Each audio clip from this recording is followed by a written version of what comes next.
नंतर कोणी किती शेंड्या लावल्या आणि शेंडीवाला गुरु जरी केला तर ते खोटं असतं, आपण सिद्ध करू शकतो. ज्यांना स्वतःची मुलं लंडन, पॅरिस, न्यूयॉर्कला पाठवायची असतात ते 1.5 दिवसाचा गणपती साजरा करतात. पण तो धर्म जो आहे तो न्यायमार्गी आणि ज्ञानमार्गी असला पाहिजे, तो कर्मकांडी मार्गी नसायला पाहिजे. इकडचे जे हे सगळे विश्वगुरु म्हणतायत, पण बाहेर गेल्यानंतर करतात काय? यांच्या प्रतिकांची यांना स्वतःला लाज वाटते. त्यांची प्रतिका तिथं नाचवत नाही, तेव्हा त्यांना बुद्धांचीच आठवण येते. त्यांचे मनापासून आभार.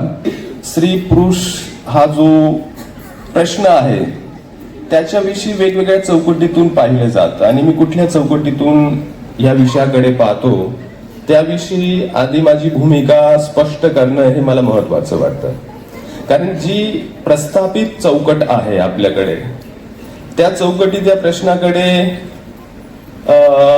एक कोणीतरी बाबा बसतो आणि उपदेश देतो, स्त्रियांची टिंगलटवाळी करतो आणि तरी पण स्त्रिया मोठ्या संख्येने त्या बाबांच्या कार्यक्रमात जातात. ह्या चौकटीत तर खरं पाहिलं तर स्त्रियांचं खच्चीकरण केलेलं असतं. मानसिक असू द्या, भावनिक असू द्या, वैचारिक असू द्या, सगळ्या प्रकारचं त्यांची अवहेलना होते. पण ही जी चौकट आहे ही प्रस्थापित चौकट आपल्याला दिसते आपल्या समाजात. ह्या चौकटीच्या विरोधात आपण ज्या चौकटीत काम करतो, जी वैचारिक चौकट आहे आपली, ही जी कोणीतरी पुरुष उपदेश देतोय, तो कोणीतरी आपल्याला सांगतो आहे की तुझं कर्तव्य आहे. आणि ह्या चौकटीत स्त्रियांकडे कसं पाहिलं जातं? स्त्रियांकडे साधन म्हणून पाहिलं जातं की तुम्ही एक साधन आहात, साध्य नाही आहात. साधन आणि साध्य याच्यातला आपल्याला जर फरक लक्षात आला, साध्य काय असतं तर साध्य हे त्या चौकटीत, जी चौकट आपल्याला आता काही वर्षांपासून महाराष्ट्रात असू द्या किंवा सगळीकडे जिचं वर्चस्व चालू आहे, त्या चौकटीत तर माणसाकडे साध्य म्हणून पाहिलं जात नाही. त्याच्या स्त्रिया तर कुठंच लागत नाहीत. मग हे सगळे मोठ्या संख्येने बाबा येतात उत्तर भारतातून. पण मला हे सांगायचं होतं की ज्या ब्रिंग भारतीचं मी नाव सुचवलं त्या समतावादी न्याय बुद्धीच्या चौकटीतून येणाऱ्या, म्हणजे उत्तर भारतातून फक्त बागेश्वर मिश्रा नसतात म्हणून आपल्याला. कारण काय आहे की आपण भारताचा जर विचार केला तर वर्चस्ववाद्यांची एकजुटी आहे. म्हणजे तिकडचे मिश्रा, बागेश्वर हे सगळे इकडे येतात, इकडचे तिकडे जातात. पण जे समतावादी आहेत त्यांच्यात पाहिजे तेवढी एकजुटी नाही आहे. कारण महाराष्ट्रात जे समतावादी आहेत, जे न्यायासाठी लढतायत, जे एकूणच ज्यांचं इतिहासात खच्चीकरण झाले त्यांच्यासाठी लढतायत, ते त्यांच्या वेगवेगळ्या पद्धतीने लढतात. उत्तर भारतात ते त्यांच्या पद्धतीने लढतायत. पण जे वर्णवर्चस्ववादी आहेत, मनुवादी आहेत, त्यांच्यात शतकानुशतकांची एकजुटी देवाणघेवाण राहिलेला आहे. ते देवाणघेवाण ज्यांचे हक्क हिरावले गेलेले आहेत त्यांच्या देवाणघेवाण तेवढे राहिलेलं नाही. म्हणून जेव्हा प्राध्यापक चौधरी यांनी मला सांगितलं की उत्तर भारतातून कोणाचं तरी नाव सुचवा, खरं तर हे फार दूरदृष्टीचं उदाहरण समजलं जाईल. कारण आपण आपापल्या राज्यात आपण लढतोय, पण ज्यांच्याशी लढतोय त्यांची राष्ट्रीय एकजूट आहे. आपण हे लक्षात ठेवलं पाहिजे की ज्या चौकटीच्या विरोधात आपण लढतोय त्यांच्यात राष्ट्रीय एकजुटी आहे आणि आपण लढणारे मात्र ज्याच्या त्याच्या राज्यात, ज्याच्या त्याच्या जातीत, ज्याच्या त्याच्या भाषेत आपण विभागलेलो आहोत. म्हणून हा जो आउटरीच प्रयत्न आहे की उत्तर भारतातील जे न्यायासाठी लढतायत त्यांना सुद्धा आपण महाराष्ट्रात बोलवलं पाहिजे, हा महत्वाचा निर्णय आहे. तर म्हटलं मी आधी तर ते नाव सुचवतो. तर ही झाला तर माझी भूमिका जी आहे ती पहिल्या चौकटीतली, ज्याचा मी निर्देश केला, ज्याचा मी उल्लेख केला की who am I to comment or to lecture on women's question. तुम्हाला अधिकार नाही. मग दुसरी एक चौकट आहे, ती चौकट की अतिरेकी चौकट आहे. ती आहे की जणू काही स्त्री पुरुष या दोन शत्रू छावण्या आहेत आणि त्यांच्यात संवादच शक्य नाही. म्हणजे स्त्रियांना पुरुषांच्या विषयांविषयी भाष्य करण्याचा अधिकार नाही, अधिकार तो दिलेलाच नाही. पण मग पुरुषांनी पण भाष्य करता कामा नये. ही चौकट पण निरर्थक ठरते. म्हणजे या चौकटीला एक कारण आहे, एक संघर्ष आहे, कॉन्फ्लिक्ट आहे. म्हणजे की पुरुषांनी का स्त्रियांविषयी बोलावं याच्यात एक महत्वाचा नैतिक मुद्दा आहे, पण बोलूच नये. म्हणजे मग आपण स्त्री पुरुष हे दोघांना एका दोन शत्रू छावण्यांमध्ये विभागतोय. ही चौकट सुद्धा मान्य नाही मला. तिसरी चौकट जी आहे की मी इथं स्त्रियांशी संवाद साधू शकतो, उपदेश नाही. त्यांच्याशी काही गोष्टी त्यांच्या समोर मांडू शकतो, प्रवचन देणार नाही. तर ही जी चौकट आहे ही मैत्रीची चौकट आहे, ही समतेची चौकट आहे. याच्यात समोर बसलेले जे माझ्या भगिनी आहेत, माता भगिनी ज्या आहेत, त्या काही असं निष्क्रिय उदासीन काहीतरी सत्संग सारखे बसलेल्या नाहीत. त्या पदाधिकारी आहेत. त्या वेगवेगळ्या राज्यातून येणाऱ्या आणि जमिनीवर काम करणाऱ्या, त्या महत्वाच्या आणि जमिनीवर काम करताना समस्या काय असतात त्याची समज असणाऱ्या आहेत. म्हणजे त्या आणि माझ्यात जरी हे मंच असेल तरी आपण एकाच पातळीवरती काम करत आहोत. तर ह्या दृष्टिकोनातून मी या प्रश्नाकडे पाहतोय की तुम्ही जे काम करताय ते फार महत्वाचं आहे. मी माझ्या पद्धतीने काम करते, तुम्ही तुमच्या पद्धतीने काम, पण आपल्यामध्ये देवाणघेवाण झाली पाहिजे. तर इथं आलेलो आहे मी त्या देवाणघेवाणाच्या प्रक्रियेत आणि काय ज्या गोष्टी मला दिसतायत, मला समजतायत, त्या गोष्टी तुमच्यापर्यंत, तुमच्या समोर विचाराधीन ठेवण्यासाठी आलेलो आहे. तर मग मी मगाशी 3 चौकटींचा उल्लेख केला. पहिली चौकट जी आपल्याला सगळीकडे दिसते की मोठ्या संख्येने स्त्रिया बसलेल्या असतात आणि कोणीतरी बाबा त्यांना उपदेश देतो, शादी की हो, पती है वही आपका परमेश्वर है. ही जी भानगड आहे ही आपण नाकारली पाहिजे.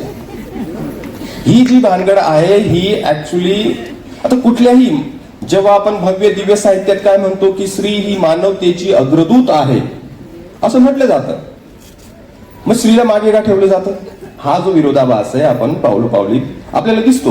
बाबासाहेब आंबेडकर म्हणतात की कुठल्याही समाजाची उन्नती किंवा अवनती पाहायची असेल तर त्या समाजातील स्त्रियांकडे पहा.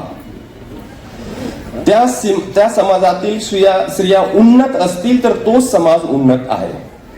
आणि त्या समाजातील स्त्रिया जरी खचलेल्या असतील, मागासलेल्या असतील, अशिक्षित असतील तर त्या समाजाला आपण उन्नत समाज म्हणू शकणार नाही. मग ह्या समाजात स्त्रियांना शिक्षणापासून वंचित ठेवणारे कोण होते? कोण प्रयत्न करतायत? नो एज्युकेशन पॉलिसीमध्ये अजून चालू काय आहे? न्यू एज्युकेशन पॉलिसीमध्ये चालू काय आहे? हा जो प्रकार आहे की एका बाजूला आपण म्हणतो की स्त्रिया या मानवतेच्या अग्रदूत आहेत, आपण म्हणतो की स्त्रिया समाजाची प्रगती किंवा समाजाचं मूल्यमापन हे स्त्रियांच्या प्रगतीनुसार केलं गेलं पाहिजे. मग दुसऱ्या बाजूला स्त्रियांना 2-3 मूल, बाळ, स्वयंपाक, घर, त्या 2-3 गोष्टींचं साधन म्हणून पाहिलं जातं. आणि हे साधनच आहे. हे हजारो लाखोंच्या संख्येने ज्या स्त्रिया ज्या कार्यक्रमांमध्ये जातात धर्माच्या नावाखाली, धर्माच्या बुरख्या आड, तेच त्यांच्यावरती बिंबवलं जातं की तुम्हाला भाव विश्व नाही, तुम्हाला विचार विश्व तर अजिबातच नाही, तुम्हाला उच्चार विश्व सुद्धा नाही, तर आचार विश्व कुठून येणार आहे? मग जे भाव विश्व हे कुठल्याही विश्वाचा पाया असतो. पण जर तुमच्या पूर्ण व्यक्तिमत्वाचा संकोच फक्त ह्या 2-3 कामांच्या अवतीभवती होत असेल, मूल, बाळ, स्वयंपाक आणि पतीची सेवा, तिथं भाव विश्वाचं दमन होणारच आहे. आणि ज्या व्यक्तीचं, तो पुरुष असू द्या, स्त्री असू द्या, ज्या व्यक्तीच्या भाव विश्वाचं दमन होतं त्याचं विचार विश्व कधीही, त्याच्या विचार विश्वाचा कधीही उत्कर्ष होऊ शकत नाही. तो विचारशील होऊच शकत नाही. तर सगळे हे जे 4 विश्व मी तुमच्या समोर मांडले, भाव विश्व, विचार विश्व, उच्चार विश्व आणि आचार विश्व, या सगळ्या विश्वांचा पाया आहे भाव विश्व. आणि भाव विश्व निकोप असणं किती महत्वाचं आहे. भाव विश्व निकोप नसेल तर आपल्याला व्यवस्थित विचार करता येणार नाही. आपलं विचार विश्व जे आहे ते विकसित करता येणार नाही. आणि विचार विश्व जर विकसित नसेल, आपल्याला उच्चार करता येणार नाही, आपल्याला आपली बाजू मांडता येणार नाही, आपल्याला आपला दृष्टिकोन मांडता येणार नाही, आपल्याला आपलं आकलन मांडता येणार नाही. आणि आकलन मांडता येणार नाही तर आपला व्यवहार जो आहे, आपला जो आचार आहे, आपली जी वागणूक आहे ती कोणतीच राहणार आहे. म्हणजे समाजात वावरताना जर आपला व्यवहार, आपली वागणूक, आपली ऍक्शन्स, आपली कृती कुंठित असेल तर त्याची मुळं भावविश्वात असतात. भावविश्व समजणं फार महत्वाचं आहे. भावविश्व म्हणजे हे संध्याकाळी जे मराठी नाटकं दाखवतात ते नव्हे, हे बंद केलं पाहिजे आपण सगळ्यांनी. त्याच्याने आपण आपल्या भावविश्वाला मोठ्या प्रमाणात इजा पोहोचवतो आहोत हे लक्षात ठेवा. कारण त्या रात्री संध्याकाळी जी मराठी नाटकं दाखवली जात आहेत, परत परत तेच बिंबवलं जात आहे की स्त्रिया काय असतात. ते असतात का स्त्रिया? नेहमी भांडखोर असतात का? नेहमी चुगलीखोर असतात का? मग हे कसं काय तुमच्यावरती बिंबवलं जात आहे की मग तेव्हा मग अरे महिला महिला महिला की शत्रू होती, हे जे बिंबवलं जात आहे की सासू सून वगैरे भांडण तेवढेच असतात का स्त्रिया? मा जिजाऊ तेवढेच होते का? म्हणून तुम्ही जरी निसर्गाकडे जरी पाहिलं आणि इतिहासाकडे जरी पाहिलं, आपल्याला लक्षात येतं की आई ही पहिली गुरु असते. नंतर कोणी किती शेंड्या लावल्या आणि शेंडीवाला गुरु जरी केला तर ते खोटं असतं, आपण सिद्ध करू शकतो. कारण माझ्या जीवनात सुद्धा मी जरी तत्वज्ञानावरती लेख लिहित असेल, माझी गुरु माझी आई राहिलेली आहे. ज्याने माझं पुस्तक वाचले त्यांना लक्षात येतं की तिचं एक वाक्य जे असतं त्याच्यात भरपूर तत्वज्ञान असताना ती मात्र 5वी शिकलेली आहे. उदाहरण जर सांगायचं झालं, पुस्तकातलंच उदाहरण आहे. 97-98 ची गोष्ट आहे. 10वीत जेव्हा मी इंग्रजी नापास होतो तर मला इंग्रजी येत नव्हती. तर आईला लक्षात आलं की हा फार टेन्शन मध्ये आहे आणि शेती काम करणारी मोलमजूर करणारी माझी आई. तर तिला वाटलं की काय झालं बाबा तुला, आणि काय टेन्शन काय म्हणतं, काय इंग्रजी जमत नाही आपले. एवढी आयराणी जमते का आपल्या इंग्रजी जमत नाही आपल्याला, मला नाही वाटत की पास होईल. माझी आई विचारते इंग्रजी काय शे म्हणे, म्हणजे इंग्रजी काय आहे. म्हटलं भाषा शे. भाषा शे ना, कोण बोलतस म्हणतो, त्या लोके बोलतस म्हणे, त्या माणसेच आहेत का म्हणते. हा म्हणजे तू बी तो माणूस आहे म्हणे. आता याच्यात किती तत्वज्ञान आहे सांगा मला तुम्ही, आणि किती सोप्या पद्धतीने तत्वज्ञान मांडलेलं आहे. जे सगळं मानवीय आहे, तू पण एक मानव आहे, तुला अशक्य का, हे जागतिक तत्वज्ञान आहे.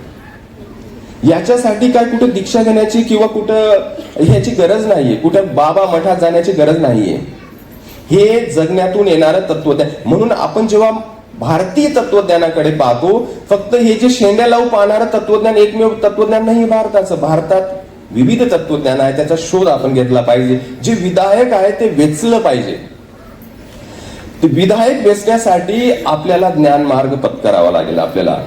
आपल्याला हे जे सकाळ संध्याकाळ जे चालू आहे, आधी तर टीव्ही बंद करावा लागेल. या टीव्ही मध्ये जे चालू आहे हे, कारण काय आहे की स्त्री निसर्गात आणि इतिहासात महत्वाची भूमिका ती पार पाडते.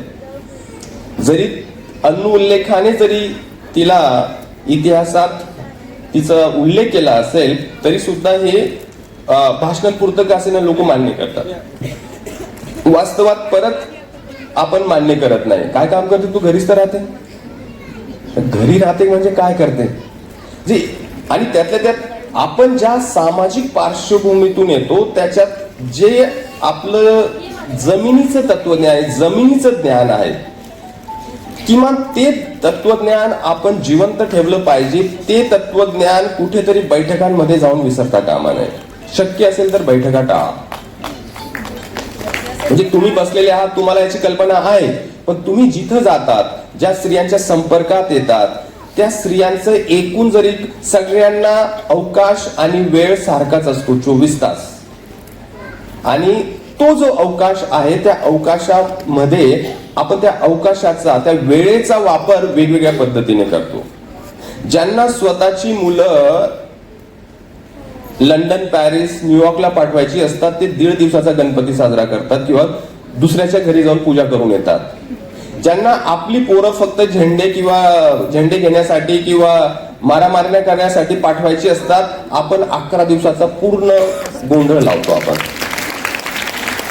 आपल्याला ठरवावं लागेल की हे 1.5 दिवसाचा का करतात, याच्या मागे काय गणित आहे. मग आपल्याला कळत का नाही की आपलं जे कॅलेंडर आहे, आपले जे 24 तास आहेत, त्या 24 श्रद्धा सगळ्यांनाच असतात, आपण सगळेच धार्मिक आहोत, आपण धर्मविरोधी, पण तो धर्म जो आहे तो न्यायमार्गी आणि ज्ञानमार्गी असला पाहिजे, तो कर्मकांडी मार्गी नसायला पाहिजे. कर्मकांड म्हणजे मेंदूला गहाण ठेवण्याचा प्रकार, आणि हे घाबरट लोकांचं काम आहे. आपण ज्या पार्श्वभूमीतून येतो, घाबरणं आपल्याला माहिती नसतं, मग आपण कशाला कर्मकांडी व्हावं, कोणीतरी सांगतं म्हणून.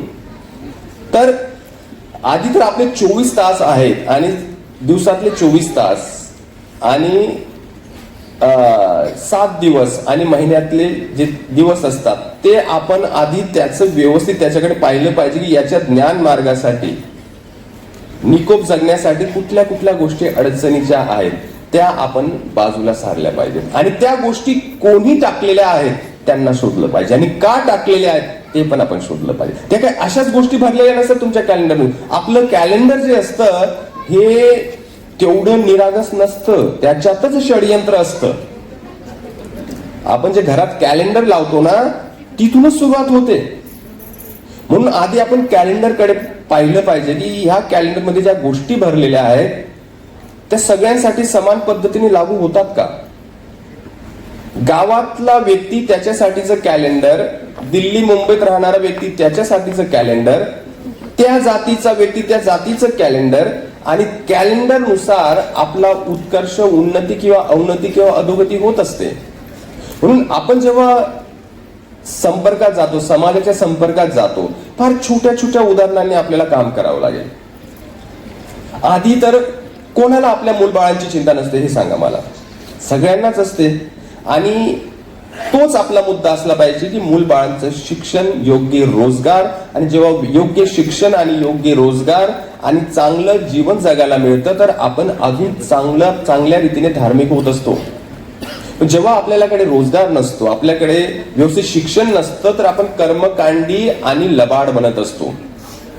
म्हणून आपला धर्म जो आहे विधायक बनवायचा असेल त्याच्यासाठी आपण आधी घरोघरी जाऊन कॅलेंडर विषयी चर्चा केली पाहिजे, आणि त्या कॅलेंडरची चर्चा चिकित्सक पद्धतीने झाली पाहिजे. कारण तुम्ही जे काम करता ते काम आमच्या सारख्यांच्या कामापेक्षा 100 पटीने अवघड आहे. कारण तिथं काय आहे की ते शेकडो वर्षांची अविद्या आहे. ती अविद्या म्हणजे महात्मा फुले ज्या पद्धतीने अविद्या या शब्दाचा वापर करतात, अविद्या म्हणजे ज्ञानाचा अभाव नव्हे, अशा गोष्टींची गर्दी की जी विद्या नसून विद्याला घातक असते. म्हणजे काहीतरी घातक गोष्टींचं अस्तित्व, त्याला महात्मा फुले अविद्या म्हणतात. म्हणजे ज्ञानाचा अभाव असेल तिथं काम करणं सोपं आहे, पण ज्या गोष्टी ज्ञान नाही आहेत पण ज्ञानाचा आणता आहेत त्या गोष्टींना खोडून काढणं हे फार अवघड आहे. आणि ही मंडळी जी आहे या मंडळीने पावलोपावली गाठी मारून ठेवलेल्या आहेत. त्या गाठी सोडवणं एवढं सोपं नाहीये. म्हणून आम्ही मगाशी सकाळी चर्चा करत होतो की राजकारणातली लढाई आणि आपल्या सांस्कृतिक जीवनातली लढाई या दोन वेगळ्या लढाई आहेत. राजकारणाची लढाई फार क्षणभंगूर गोष्टींवरती आपण जिंकतो किंवा हारतो, पण जी सांस्कृतिक लढाई आहे ती अतिशय, कारण ती इथं खेळली जाते. मग आपण इथे मशागत होईल याच्यासाठी आपण काय करतो.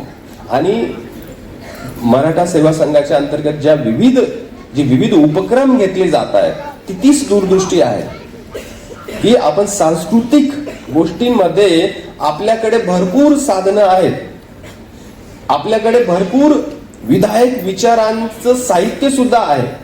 ते साहित्य आधी आपण स्वतः अवगत करून, आत्मसात करून त्या साहित्याला अतिशय सोप्या न कळत पद्धतीने आपल्या प्रबोधन कार्यात कसं आपण आणू शकतो याच्यासाठी आपण रात्रदिवस विचार केला पाहिजे. आणि तुम्ही सगळे अँबॅसेडर आहात, तुम्ही समतावादाचे अँबॅसेडर आहात.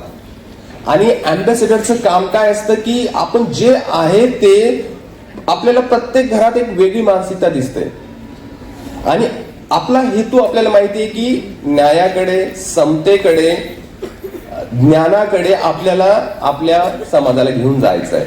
पण मग आपली रणनीती एक असू शकत नाही. आपली रणनीती जी असते ती गतिशील असली पाहिजे.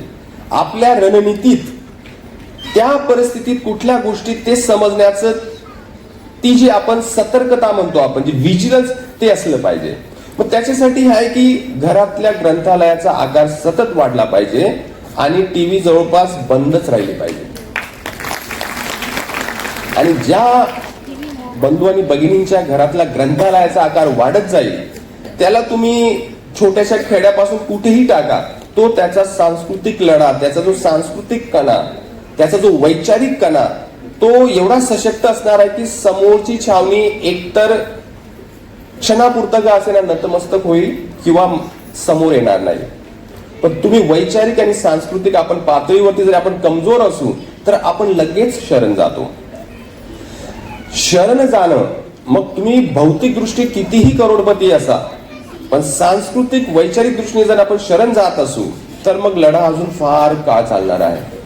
म्हणजे महाराष्ट्रात तसं पाहिलं परिस्थिती तेवढी विदारक नाही माझ्या दृष्टिकोनातून. इथं फार लबाड्या कराव्याच लागतायत. सरळ सरळ महाराष्ट्रात सांस्कृतिक लढा जिंकणं तेवढं सोपं नाही, कारण 1.5 वर्षाची मशागत झालेली इथं. महाराष्ट्रात जी मशागत झालेली आहे ती आजची कालची नाही, आपण कोणाच्या तरी खांद्यावरती उभे आहोत. मग त्याच्यात तो पूर्ण तो इतिहास आहे आणि हे सगळे जे प्रतीकं आपण लावलेली आहेत. आणि महत्वाची गोष्ट, आपल्या चौकटीचं महत्वाची गोष्ट आहे की हिला एक वैश्विकता आहे. जगातील न्यायासाठी लढणारे सगळे प्रतीकं आपली आहेत, कोणीही आपल्यासाठी परका नाहीये. मग तो आफ्रिका असू द्या, युरोप असू द्या, न्यायासाठी लढणारा व्यक्ती आपला माणूस आहे. आणि आपल्याकडे ती जी एक काय म्हणूया ती वैश्विकता असल्यामुळे इथली जी मंडळी आहे की त्यांना वाटतं की आपल्याकडे सगळंच आहे, तिथं जाताना मात्र आपल्या प्रतीकांचा वापर तिकडे केला जातो. इकडचे जे हे सगळे विश्वगुरु म्हणतायत, पण बाहेर गेल्यानंतर करतात काय? यांच्या प्रतीकांची यांना स्वतःला लाज वाटते. हे त्यांची प्रतीकं तिथं नाचवत नाही, तेव्हा त्यांना बुद्धांचीच आठवण येते, बाबासाहेबांचीच आठवण येते, महात्मा फुलेंचीच आठवण येते. मग हा काय प्रकार आहे? तर ही जी लढाई आहे निरंतर आहे की कधी थांबणारी नाही. आणि लढाईमध्येच तर मजा आहे. आपल्याला तर आपण लढवय्या आहोत, लढाई नसेल तर आपण बोर होऊन जाऊ. जे लढण्यासाठी आपण घाबरत थोडीच असतो. ज्या सामाजिक पार्श्वभूमीतून येतो संघर्षाची. म्हणून माझ्या म्हातारीचं एक छोटं वाक्य बऱ्याच शाळेमध्ये आता लिहिलेलं दिसत, काय ती 5वी शिकलेली माय आहे ती माझी, जिजीन मरान पण तिजीन मरान नाही भाऊ. सोप्या आयराणीत काहीतरी बोलून गेली ती, जिजीन मरान पण तिजीन मरान नाही. आपण जिजून मरावं पण तिजून मरायचं नाही आपल्याला. तर झिजण्यात जे आहे तोच तर समाज आहे. झिजून पण झिजण्याला काहीतरी सार्थकता असली पाहिजे. झिजण्यात गुलामीच असेल तर ते झिजण्यात अर्थ नाही ना. आपण झिजतो आहोत पण त्याला सार्थकता नाहीये, ते निरर्थकता दिसते आपल्याला. मग ते त्याच्यात परात्मतता येते, त्याच्यात एक उपरेपण येतं. आपण जगत असतो, संघर्ष करत असतो, पण आपल्याला समाधान वाटत नाही. पण काही संघर्षांमध्ये समाधान वाटत. आणि तुम्ही जो संघर्ष करता त्याच्यात ते समाधान आहे.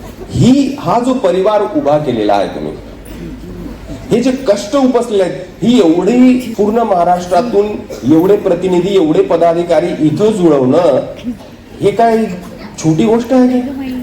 याच्या मागे किती कष्ट घेतलेले असतील, किती लोकांनी काम केलेलं असेल. त्याच्यासाठी इथं 100 लोकांना गोळा करता येत नाही. आणि सगळे काय कोणी तुम्हाला पैसे देईल, तुम्ही स्वतःचे पैसे खर्च करून आलेले आहात. कारण त्याच्यात एक समाधान आहे, आपण काहीतरी समाजाचं देणं लागतो, ही भावना आहे. आणि या भावनेपोटी तुम्ही इथं आलेले आहात. आणि मी सुद्धा त्याच भावनेपोटी आलो. नाही तर मी काय जेनीचा प्राध्यापक माणूस आहे, मला काय गरज आहे? पण खेडेकर सरांनी सांगितलं की त्यांना बोलवा म्हणे. आता ह्या वयात हा माणूस एवढं काम करतोय, माझं तर निम्मच वय आहे, म्हणजे तेवढं तर करायलाच पाहिजे. आणि आपण का करतोय याच्यात आपला वेगळा स्वार्थ आहे, आपला दूरचा स्वार्थ आहे. तो स्वार्थ आहे की कुठेतरी आपण जायला पाहिजे आणि ते जाणं जे असतं ते सतत चालत असतं.